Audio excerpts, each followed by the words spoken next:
তিন দফা দাবি বাস্তবায়নের রেজিস্ট্রার বিল্ডিংয়ের সামনে অবস্থান কর্মসূচি পালন করেছেন বুয়েটের সাধারণ শিক্ষার্থীরা। প্রকৌশলী অধিকার আন্দোলনের ব্যানারে মঙ্গলবার বেলা 11টা থেকে এই কর্মসূচি শুরু করেন তারা। আন্দোলনের কারণে 2 ঘন্টা ক্লাস পরীক্ষা বন্ধ রাখেন।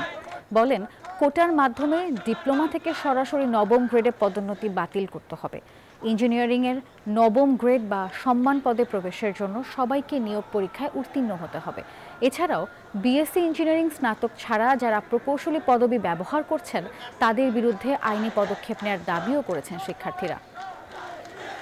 বৈষম্য নিরসনে আমাদের 3 দফা দাবি পেশ করছি। ইঞ্জিনিয়ারিং নবম গ্রেড বা সহকারী প্রকৌশলী বা সমমান পদে প্রবেশের জন্য সবাইকে নিয়োগ পরীক্ষা দিয়ে উত্তীর্ণ হতে হবে। বিএসসি ইন ইঞ্জিনিয়ারিং স্নাতক ব্যতীত প্রকৌশলী পদবি ব্যবহারকারীদের বিষয়ে অন্যান্য দেশের মতো যথাযথ আইনি পদক্ষেপ গ্রহণ করতে হবে। এই দাবিগুলো আদায় না হওয়া পর্যন্ত আমরা রাজপথে থাকবো ইনশাআল্লাহ। আমরা আমাদের দাবিগুলো আদায় করে রাজপথ থেকে যাব। বান্ডেল থাকলে প্রতি সেনমানিতে টাকা বাঁচবে। বিকাশ সেনমানি বান্ডেল কিনে জিতুন প্রতি লেনদেনে।